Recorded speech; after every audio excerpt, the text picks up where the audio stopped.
BLM Kerala, Tamil Nadu, Pondicherry.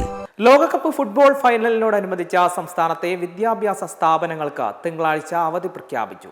സംസ്ഥാനത്തെ professional കോളേജുകൾ ഉൾപ്പെടെ എല്ലാ വിദ്യാഭ്യാസ സ്ഥാപനങ്ങൾക്കും അവധി നൽകാൻ മുഖ്യമന്ത്രി വി.ഡി. സതീശൻ നിർദ്ദേശിച്ചതായി സർക്കാർ അറിയിച്ചു. ലോകകപ്പ് ഫുട്ബോൾ ഫൈനൽ മത്സരം നാളെ പുലർച്ചെ നടക്കുന്ന സാഹചര്യത്തിലാണ് അവധി. അതേസമയം മുൻകൂട്ടി നിശ്ചയിച്ച പരീക്ഷകൾക്ക് മാറ്റമുണ്ടാകില്ല. ഉത്തരവ് ഉടൻ പുറത്തിറക്കുമെന്ന് സർക്കാർ വൃത്തങ്ങൾ വ്യക്തമാക്കിയിട്ടുണ്ട്. തിങ്കളാഴ്ച പുലർച്ചെയാണ് അർജന്റീനയും സ്പെയിനും തമ്മിലുള്ള ഫൈനൽ മത്സരം നടക്കുക. മത്സരം പുലർച്ചെയായതിനാൽ തിങ്കളാഴ്ച കുട്ടികൾക്ക് അവധി നൽകണമെന്ന വിവിധ കോണുകളിൽ നിന്ന് ആവശ്യമുയർന്നിരുന്നു. ഈ സാഹചര്യത്തിലാണ് അവധി പ്രഖ്യാപിച്ചത്. അതേസമയം ഫുട്ബോൾ ലോകകപ്പ് ഫൈനൽ നടക്കുന്നതിനാൽ സംസ്ഥാനത്ത് ഇന്ന് വൈദ്യുതി നിയന്ത്രണം ഉണ്ടാകില്ലെന്നും അറിയിപ്പുണ്ട്. തടസ്സമില്ലാതെ വൈദ്യുതി ലഭ്യമാക്കാൻ മറ്റ് സംസ്ഥാനങ്ങളിൽ നിന്ന് അധിക വൈദ്യുതി വാങ്ങി പ്രതിസന്ധി മറികടക്കാനാണ് നീക്കം.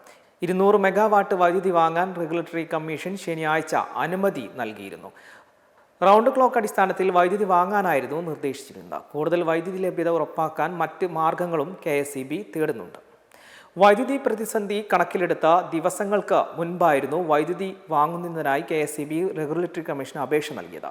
ഫുട്ബോൾ ലോകകപ്പ് ഫൈനൽ സാഹചര്യം കണക്കിലെടുത്തായിരുന്നു KSEBയുടെ ഈ നീക്കം. മെമ്പർമാരുടെ നിക്ഷേപങ്ങൾക്ക് ഉയർന്ന ലാഭവിഹിതം നൽകുന്ന കേന്ദ്ര സർക്കാർ സഹകരണ registered society Bharat Lajna multi state housing cooperative society limited.